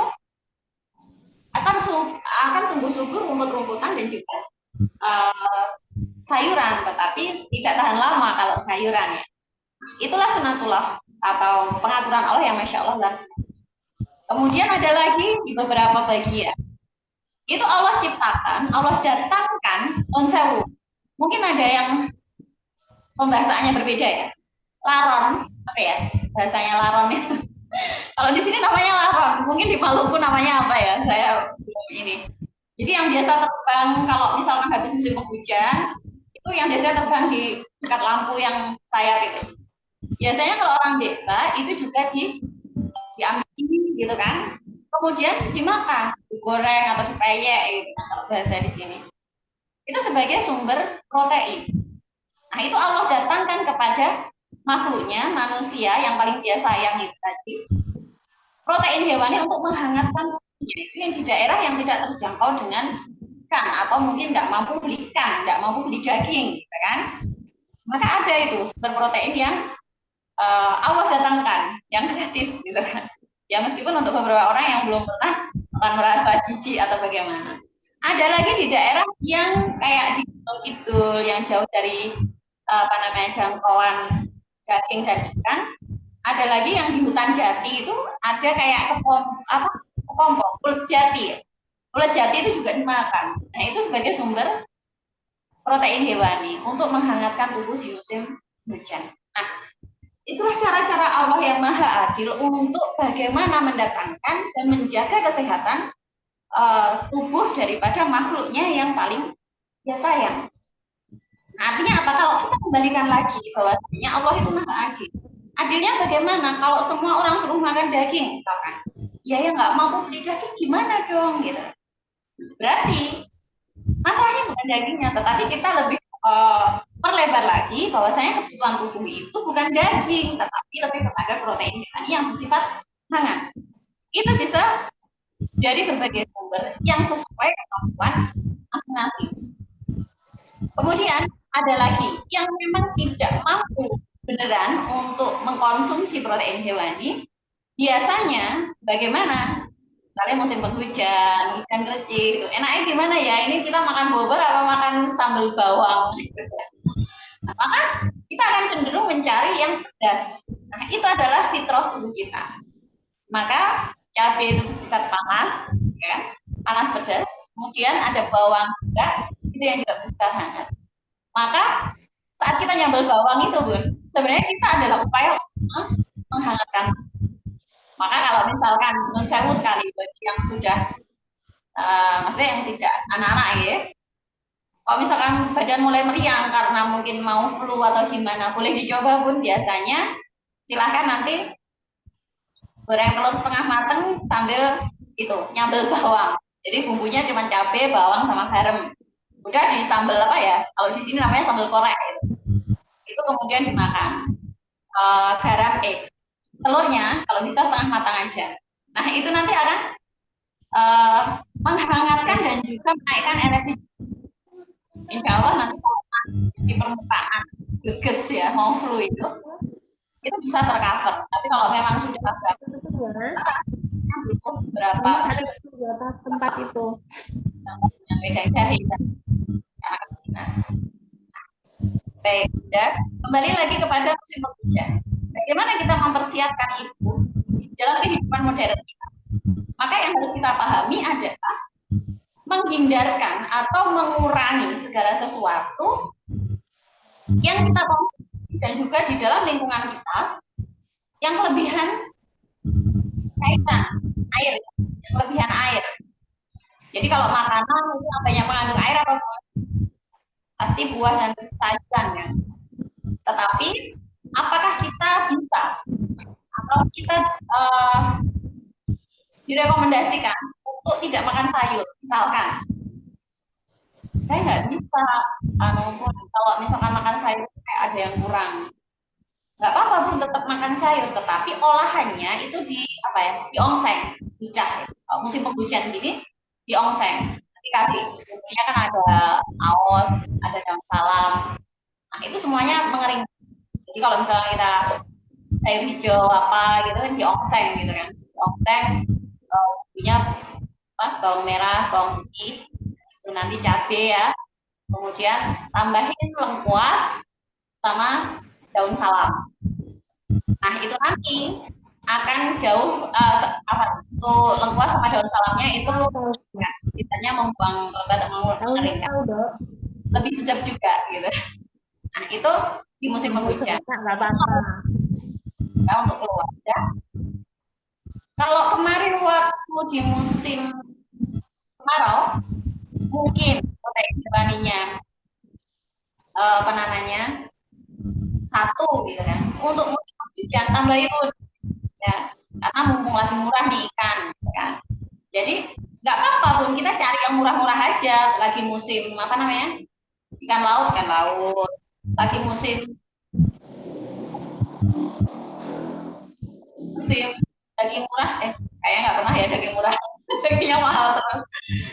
Maksudnya kalau memang kita misalkan ada yang punya ternak ayam gitu, apa disembelih gitu kan, atau misalkan pas ayam murah ya kita ambilkan ayam, atau kalau misalkan topes beneran ya nggak apa-apa lah Bun, sekali-sekali makan seafood sambal teri maksudnya kan seafood juga ya. Nah itu yang penting ada protein hewani yang bersifat panas, yang bersifat hangat ya. Nah itu satu makanan. Kemudian yang dari sisi pemanas yang lainnya. Jadi panas itu bisa kita dapatkan dari makanan dan juga dari gerakan. Gerak menghasilkan panas dan panas menghasilkan gerak. Jadi kayak kipas angin gitu loh.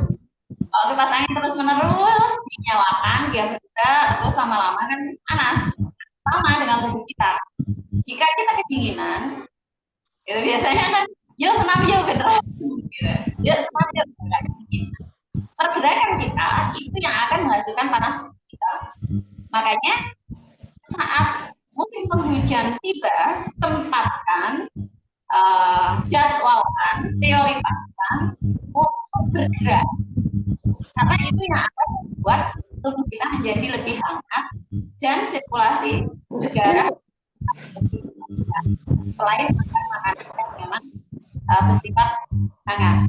Jadi karakter makanan itu ada 4, sama seperti karakter tubuh dan karakter yang lainnya di alam kita, yaitu panas, lawannya dingin, lembab atau basah tadi, lawannya kering.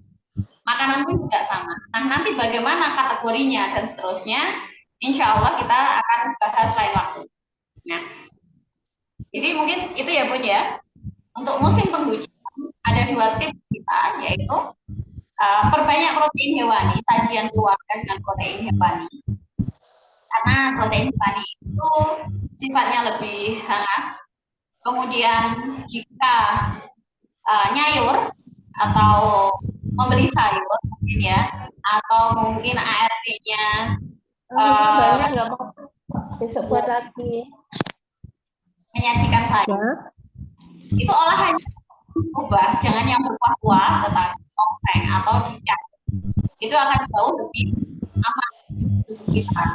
Lalu bagiannya masuk. Dan ya yang selanjutnya, saya nggak ngomong atau nggak minta ibu untuk olahraga ya. Gerak aja. Jadi bahasanya berbeda aja biar mudah dipahami. Kalau saya ngomong olahraga nanti asumsinya harus senam, harus apa ya, harus lari-lari, harus aerobik dan sebagainya. Buatan enggak. Yang penting gerak. Artinya gerak yang sampai membuat tubuh kita terasa hangat. Itu cukup sebenarnya. Tidak harus yang sampai berkeringat godros-godros, itu tidak harus. Yang penting jenengan bergerak agar tubuh jenengan. Nah, itulah kenapa Masya Allah gitu. Jadi kalau misalkan rumah kita kalau misalkan cuaca musim penghujan begini akan terasa jauh lebih bagus. Akhirnya apa? Tumbuh jamur, ya kan? Tumbuh lumut, gitu kan? Makanya harus sering-sering kita bersihkan. Nah, bersih-bersih ini adalah aktivitas yang membutuhkan gerak, Bun. Sebenarnya itu hikmahnya Allah kenapa menciptakan jamur, menciptakan lumut, agar kita itu jadi lebih sering bergerak sebenarnya untuk menjaga kesehatan kita. Nah, kalau kita memahami ini sebagai bentuk kasih sayang dari Allah, Masya Allah gitu, kita akan semangat untuk bergerak. Nah, itu untuk saya. Nah, untuk yang lain-lainnya lagi, misalkan tentang mungkin karena musim penghujan nih, biasanya ini ada beberapa hal yang tidak tiba-tiba non sewu sekali. Oke nih, saya kemarin belum tahu. Flu itu kalau belum ke rumah itu biasanya belum keluar dari rumah saya. Ini namanya asumsi, bukan data. Ini namanya apa ya namanya? Kenapa kok bisa begitu? Kalau belum serumah kena semua itu belum keluar dari rumah saya flu itu. Gitu. Kenapa pun kira-kira? Karena dalam satu keluarga itu makanannya sama. yang dimakan sama. Makanya dalam satu keluarga biasanya yang paling lemah daya tahannya itu yang terserang lebih dahulu. Kemudian yang berikutnya. Karena makanannya sama. Coba kalau misalkan kita sebagai ibu, sebagai istri, sebagai menteri keuangan nih, begitu ada salah satu anggota keluarga kita yang terkena, kita langsung ubah menunya. Untuk semuanya lebih kalau tidak akan yang lain nggak akan kena. Andai pun kena juga nggak akan lama. Nah itu kita yang harus paham, gitu kan. Terus kemudian ada lagi yang biasanya sekolah, artinya apa? Sekolah dan jajan di luar itu akan rentan terkena sakit lebih dulu. Biasanya diare, ya, beberapa hari yang lalu banyak sekali yang diare karena mulai musim hujan. Yang disalahkan hujannya, padahal sebenarnya konsumsinya yang dikonsumsi. Jadi satu keluarga ada anak 3, yang 2 sekolah, yang 1 masih kecil. Nah, yang sekolah ini dua-duanya diare. Sedangkan makanannya waktu saya amati sebenarnya juga nggak neko-neko gitu loh, masakan ibunya maksudnya, karena kan edukasi hati-hati masih kurang. Terus kemudian ada juga pola gerak yang bagus, jadi tiap pagi atau subuh itu semuanya bergerak, dibangunin. Terus apa yang salah? Ternyata yang kedua ini sekolah. Jadi di sekolah ya jajan, Bu. Jajan, namanya jajan di sekolah kan pasti anak-anak inginnya yang disukai. Filmnya apa? Gitu. Coklat, es, udah. Kemudian satunya lagi apa? Biasanya pakai kopi, es, dan seterusnya. Jadi yang namanya coklat itu sudah lembab, dikasih es pula, gitu. Jadi kan sistem cernanya juga lemah. Terus kemudian jadi dia nggak suka makan karena kelembaban itu sangat tidak disukai oleh lambu. Lambu itu suka yang kering atau panas. Nah, kalau lambunya lembab karena banyaknya makanan atau minuman yang bersifat lembab seperti coklat, kemudian yang dingin tadi es, itu dia pasti akan nggak suka makan, nggak akan punya rasa lapar, karena rasa lapar itu muncul jika lambunya kering. Maka kalau yang biasa jajan yang seperti itu, biasanya nggak suka makan besar, makan nasi. Saat tidak makan nasi, kekurangan nutrisi dan seterusnya yang masuk dingin-dingin semuanya, jadilah gitu. Terus menerus, akhirnya lain enggak.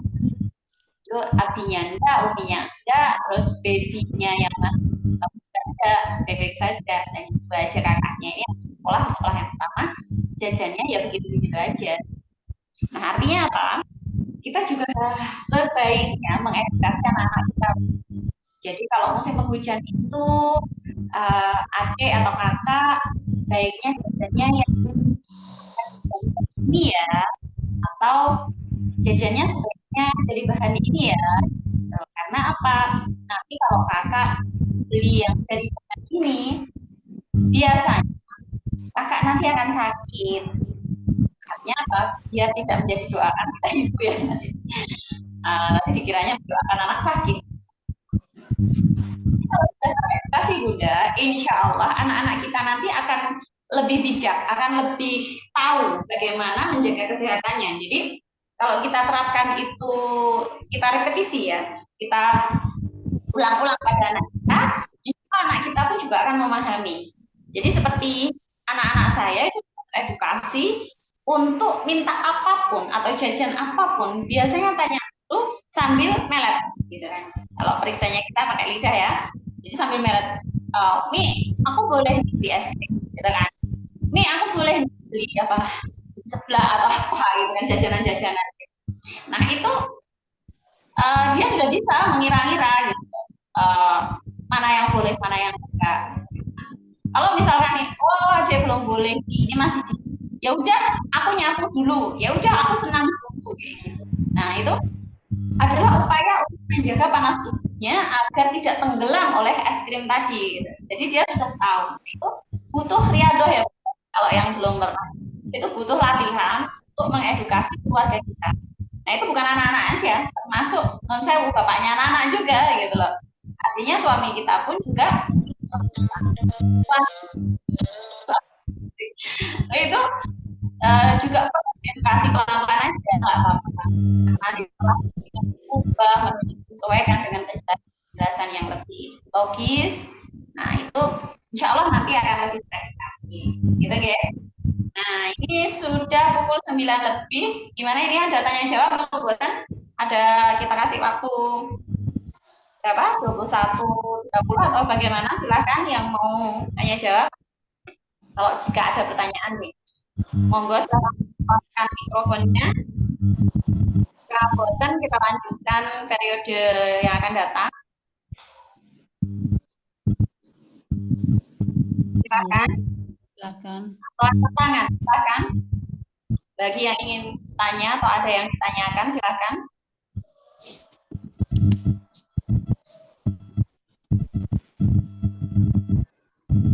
Mbak Eni, silakan jika ingin bertanya. Kita masuk seputar bagaimana menyiasati musim penghujan yang tiba. Silahkan kalau memang mau bertanya.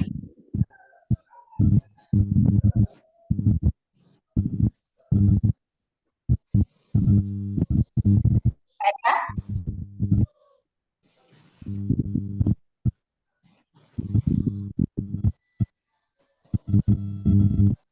Sarina? Bunda Lilis mau bertanya. Oh iya, silakan. Assalamualaikum warahmatullahi wabarakatuh. Waalaikumsalam warahmatullahi wabarakatuh. Ini anak-anak saya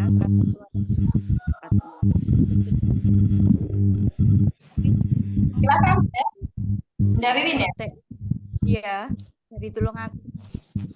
Ya. Iya, silakan. Keluarga saya, terutama anak-anak, itu kecenderungannya sukanya protein hewani itu ayam. Jadinya kalau misalkan kita siapkan ikan itu nggak begitu suka gitu. Mungkin karena dulunya ada kan gimana, suaranya kecil sekali. Iya. Ini sudah nih. Nah, ya, apa ini suaranya sudah maksimal. Jadi kesukaannya itu ayam. Ayam ya. Itu suka ikan, iya. Itu gimana kira-kira mensiasatin itu? Artinya kan di sekolahan makannya juga. Kalau di sekolahan mungkin karena bisa sama teman-teman dia mau aja dikasih apa, mau sayur apa, mau lauk apa dimakan. Tapi begitu dia di rumah dia cenderung memilih selalu ayam kan daging kayak gitu, nggak mau kalau yang ikan kurang begitu suka karena mungkin durinya. Itu gimana Bunda cara mensiasatinya itu? Oke. Kalau boleh saya ulangi ya, pertanyaan ini adalah bagaimana jika protein hewaninya itu lebih suka dan lebih sering hanya pada satu jenis saja, ayam, kan? Daripada yang lainnya. Jadi sumber protein hewani itu kan ada daging, telur, ikan, gitu kan. Kemudian lauk. Nah itu jauh lebih suka dan lebih memilih untuk makan ayam, gitu kan. Itu gimana? Gitu kan? Nah sebenarnya nggak apa-apa Bunda. Artinya apa? Yang penting protein hewaninya terpenuhi dulu. Oke, bahasanya ayam itu mungkin tidak lebih hangat daripada daging kambing, daripada daging, ya kan? Artinya apa? Kehangatannya itu jauh lebih hangat daging sapi, kemudian yang lebih hangat lagi yaitu daging kambing. Tapi anak-anak itu sukanya ayam karena apa? Lebih familiar, olahannya juga lebih banyak variasinya dan seterusnya. Mungkin lebih terbiasa ayam. Tidak apa-apa juga. Yang penting kita amati anaknya bermasalah boten kesehatannya misalkan. Kalau bermasalah, misal ya ini anak saya jadi kayak kurang lincah gitu kan. Maka tinggal diinikan aja Bun, tinggal dikuatkan atau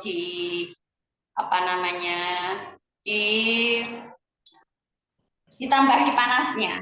Bisa diajak bergerak kalau memang mau.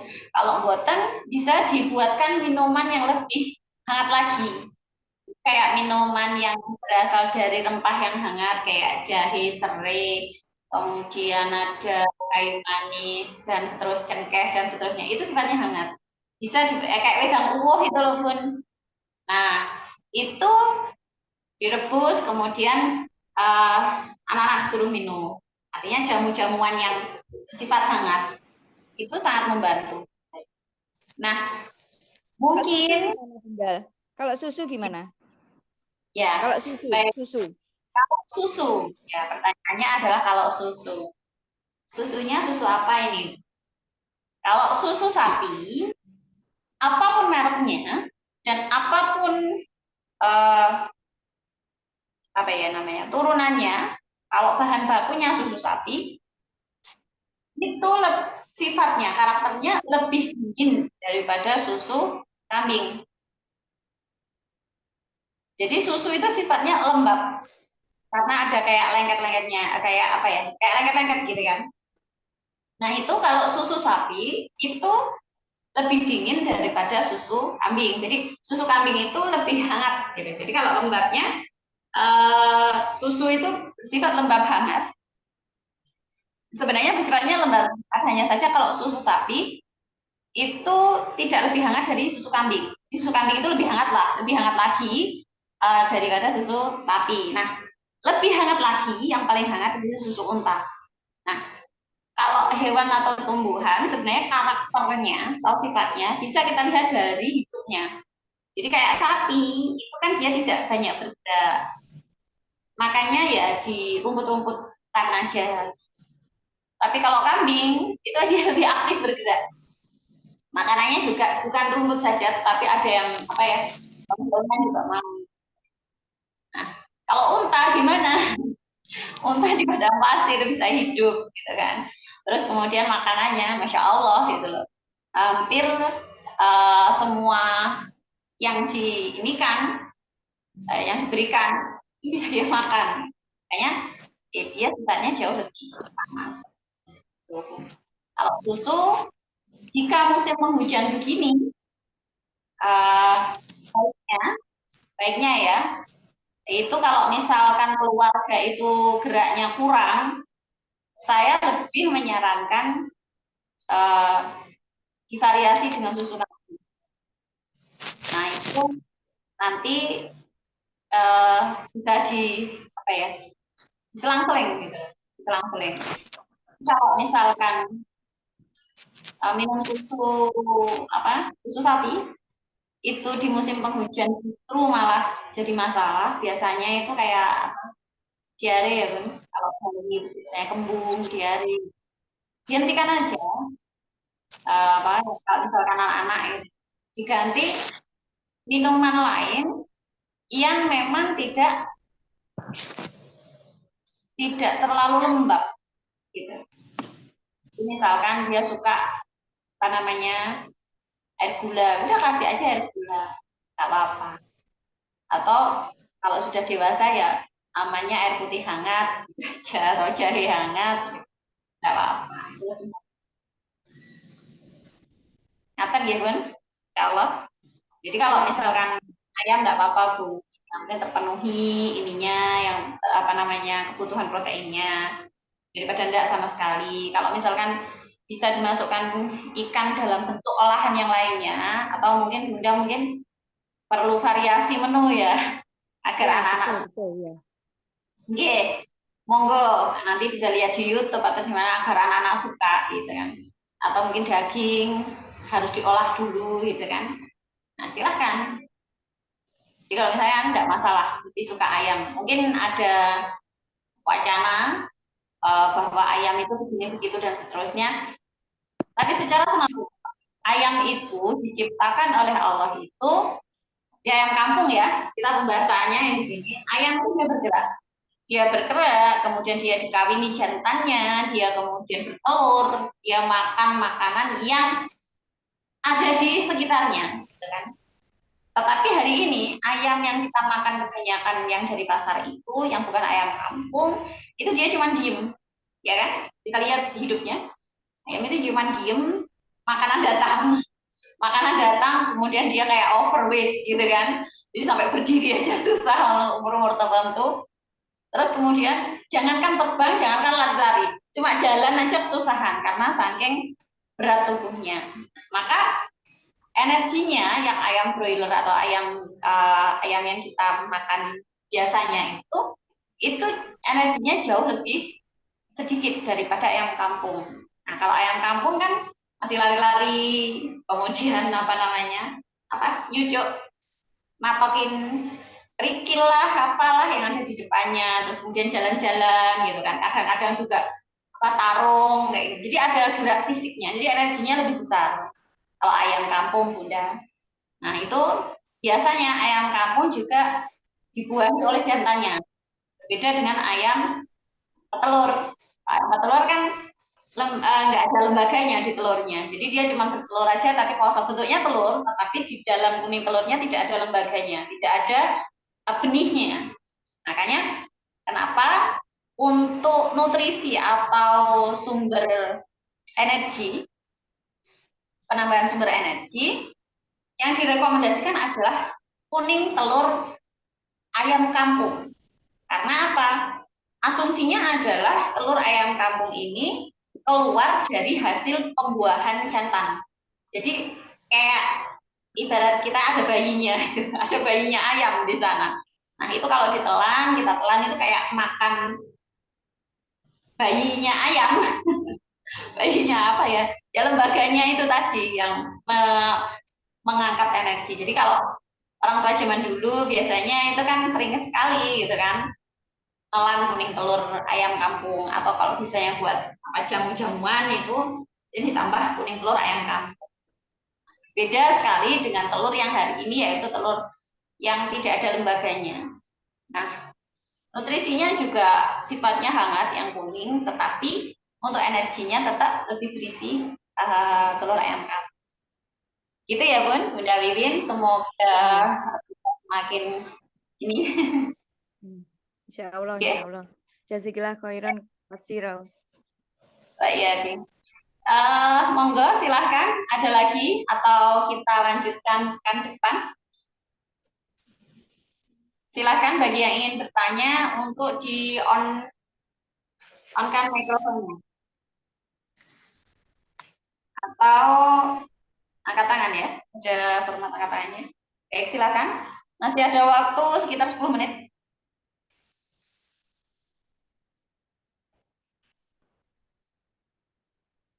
Jika tidak ada, kita lanjutkan minggu depan saja. Baik, tidak ada?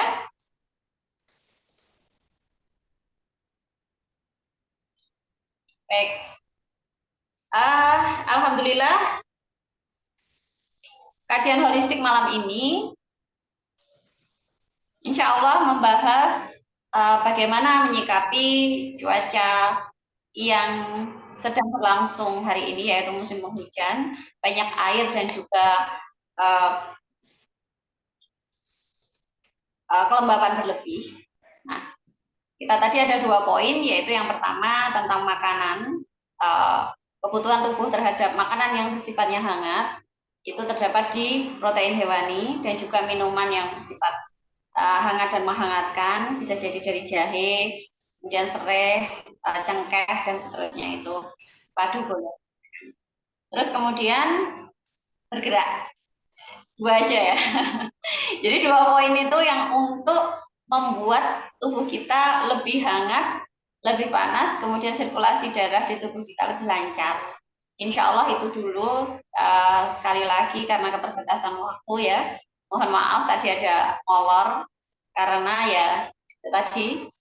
Nah, silahkan jika ingin minggu depan ada yang request ingin membahas atau temanya apa, silahkan nanti bisa dikomunikasikan di grup ya. Jadi yang belum masuk grup silahkan masuk grup, kemudian dikomunikasikan apa yang ingin dibahas, gitu kan. Nah, nanti kita akan sesuaikan. Nah, baiknya sebenarnya runtut, tetapi jika penjenengan minta bahwasanya, oh minggu depan tentang ini aja, tentang apa namanya kecerdasan anak, atau mungkin tentang penuaan dini, atau tentang reproduksi, tidak apa-apa. Kita insya Allah akan bahas juga. Nah, insya Allah juga Zoominar akan kita adakan setiap hari Sabtu malam, yang nantinya selama saya tidak ada uzur, insya Allah akan terus berusaha untuk mengadakan kajian holistik seperti ini. Baik, alhamdulillah kajian kita malam ini berjalan dengan lancar. Semoga ilmu yang kita dapatkan malam ini berkah dan bisa kita aplikasikan dalam kehidupan kita sehari-hari.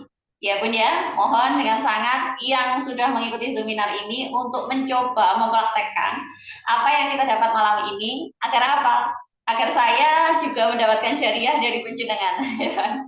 Jadi kalau ilmunya diterapkan, terus kemudian jenengan dan keluarga sehat, Masya Allah, insya Allah jariah ilmu ini akan saya harapkan sampai yaumul akhir dan kita dipersaudarakan oleh Allah dalam ikatan ukhuwah ini, insya Allah. Mohon maaf atas segala kekurangan karena sekali lagi yang banyak ngomong di sini saya, jadi yang berpotensi untuk membuat kesalahan saya. Jadi mohon maaf, dimaafkan atas segala salah kata. Tidak ada maksud dari kami untuk menggurui ataupun menyinggung penjenengan semua. Insya Allah kita akan bertemu Sabtu depan. Insya Allah jika tidak ada uzur. Baik, sebelum kita tutup, monggo kita sama-sama saya ajak penjenengan semua untuk bersyukur kepada Allah atas karunia yang luar biasa yang kita dapatkan malam ini, yaitu sebuah nikmat dari sehat, nikmat kita bernafas tanpa harus ada oksigen tambahan yang berbayar mahal sekali, nikmat kita bisa melihat apapun yang ada di depan kita, nikmat hikmah yang Allah berikan kepada kita atas segala sesuatu yang Allah sajikan, Allah datangkan untuk kita, untuk memfasilitasi kita sebagai makhluk terbaiknya. Masya Allah. Jadi sekali lagi dengan sangat bersyukur dan tidak mengurangi hormat dan rasa empati yang luar biasa.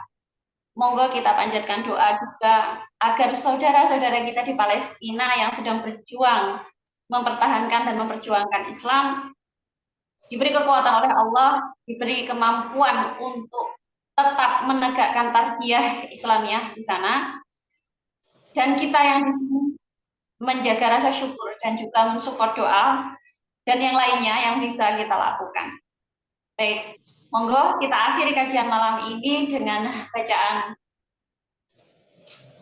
doa kafaratul majelis dan adalah Subhanakallahumma wa bihamdika asyhadu an la ilaha illa anta alhamdulillahirobbilalamin. Assalamualaikum warahmatullahi wabarakatuh. Sampai jumpa, insya Allah. Mohon dimaafkan segala kesalahan. Saya tutup ya.